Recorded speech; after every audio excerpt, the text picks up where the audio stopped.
welcome back once again. So today I'm going to show you how to organize your fabric, because if you're like me, you have just a mess of fabric. When you need something for applique, or a project in general, you're like digging through it, trying to figure out what you need, where it is, what do you actually have on hand, and how much. So I really, in order to stay on top of everything, especially now that I'm trying to start Etsy, I really need to organize my fabric. So here we go. It's a quick project. Well, for how much fabric you have. If you have more fabric, it's going to take you a lot longer, but it's worth it. So here are your steps. So first, what you're going to need is a big cutting mat, as well as an X-Acto knife or a box cutter, anything like that. You'll also need some foam board. So it's not poster board, it's got a little bit of a thickness to it, so foam board. There's some thinner, cheaper ones like these that I got at Walmart. These are 88 cents each. Target had some thicker ones, but it was actually a little bit harder to cut. But, you know, it stores a little bit nicer, so that's up to you. To make your life so much easier, it would be great if you have one of these. It's called a T-square, and it'll help line you up a lot easier. Otherwise, you can just use a good old-fashioned pencil and ruler or something. But this way is a lot faster. You'll also need some paper clips. That'll help you keep your fabric organized. And that's it. So let's get started. So first you need to determine how big your shelves are, because that determines how big of a square or rectangle you need for your fabric. So in my case, I have two different sizes. One is a smaller size for fabric quarters, and the other is a bigger size for bigger fabric.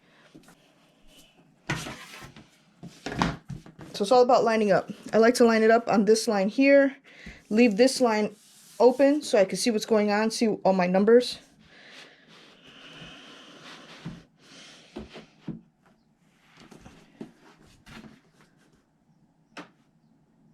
Okay, once you're lined up, you go ahead, you take your T-square, and this lines up with the edge, you see, of your cutting mat. So basically you're just going, I'm going to do 4 inches, so that's this line here. I'm going to move this till I get there. I'm lining it up, line it up all the way down. But the important part to not make such a mess and to make nice clean cuts is to do like 3 cuts. So just don't go and go all the way through, because it's going to leave it really rough and jagged, kind of like cutting cardboard. So your first one should be nice and light and easy. It's kind of like you're just scoring it.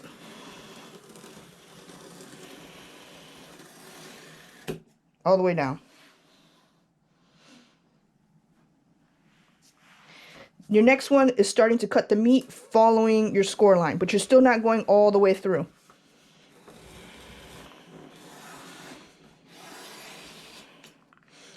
Your last one will be you cutting all the way through. Now, the most important thing I can really tell you, keep your fingers out of the way, because you can come and cut and whoosh. Now see, that sounds ridiculous because you're like, I'm never going to keep my fingers all the way out there. But sometimes your finger can be right here, you don't realize, and you're cutting fast, whoosh, you take off your fingertip. I know from experience. I was cutting my wedding invitations about 2 years ago, and I darn near took off my fingertip. I had to go to the urgent care and get some urgent care. So yeah, don't do that. Keep your fingers out of the way always. Always back here. Not even close, because it'll happen. And you see, you have a nice clean cut. Okay. Now that you have this 4-inch wide strip, again, these are for fabric quarters. Turn it this way. And now, so this is approximately 20 inches. So I'm going to cut them, so line it up, and I'm going to cut them in 5-inch pieces. So it's lined up. Go ahead and line up my T-square, put it on the 5, and do the same thing, keeping my finger out of the way.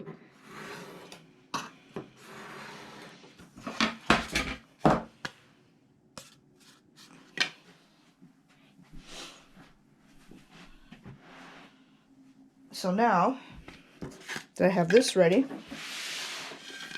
going to go ahead and take one of my fabric quarters I haven't opened yet.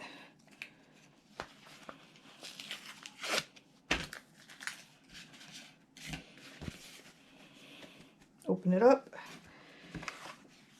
Take this piece out.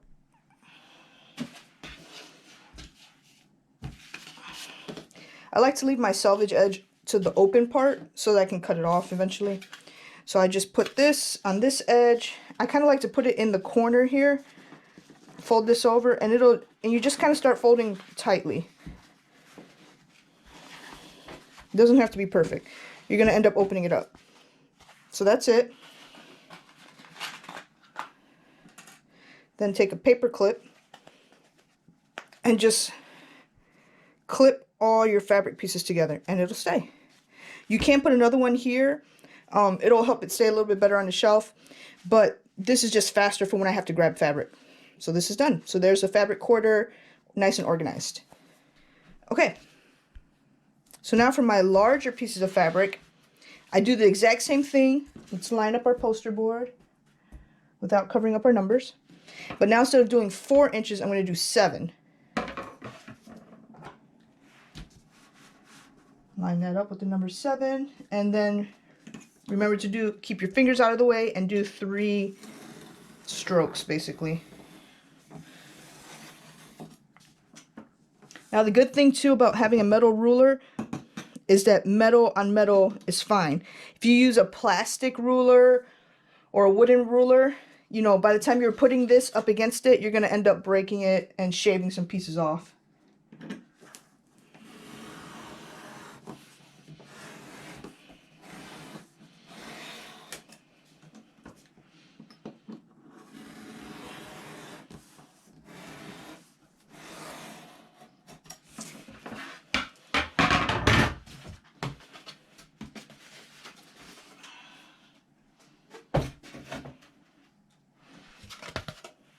Now flip it, and now basically I'm just going to cut these in half.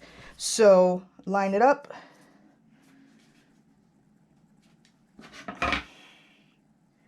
This should be about 20 inches long, so I'm going to cut it at 10.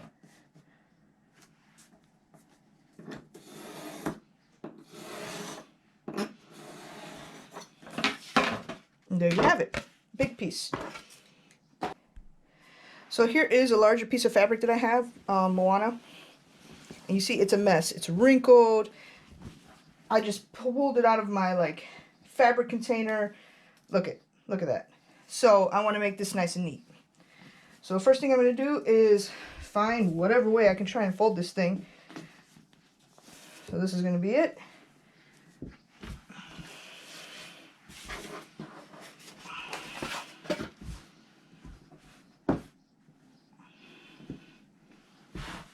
Try and smooth it out. And since you know this is your hot mess end, leave that for the open end. And I like to fold it probably one more time and then measure.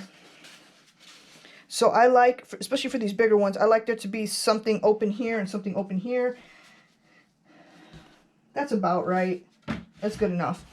So this edge is still a hot mess, but that's okay. I'm going to start on this end. Give it a little leeway. And then just start folding. And then once I get to the mess, I can just fold it inwards like that so it has a nice edge. Fold it one more good time. And look, it doesn't look as much of a mess. I can go ahead and put the paper clip on.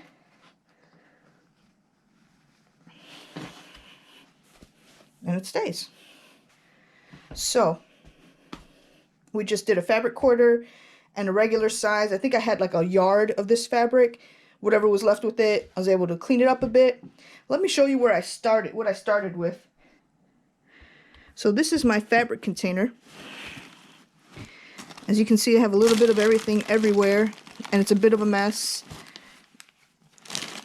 So it makes it harder to find what I need. So now I've taken this, and little by little, slowly but surely, with just these tools and reorganization, I have now been able to create this. So here are my fabric quarters. So now this lucky guy is going to fit in. I like to color code. I'm really into organization. I have OCD. Don't judge me. But it looks so much nicer and it makes it so much easier when I need to pick colors. So these are fabric quarters. These are, I'm still, it'll fill in eventually, my like stretch knit fabrics. And then over here I have like character regular fabrics. So this is where Moana's gonna go. I'll fit her in right here.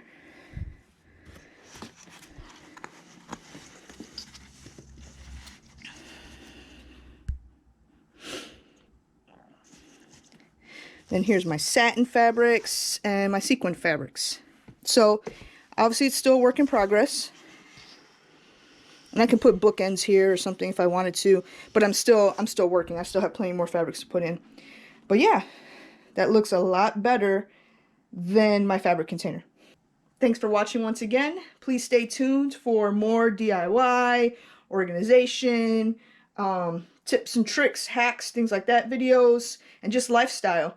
So if you're interested, please hit that subscribe button and come back for more. Thanks for watching.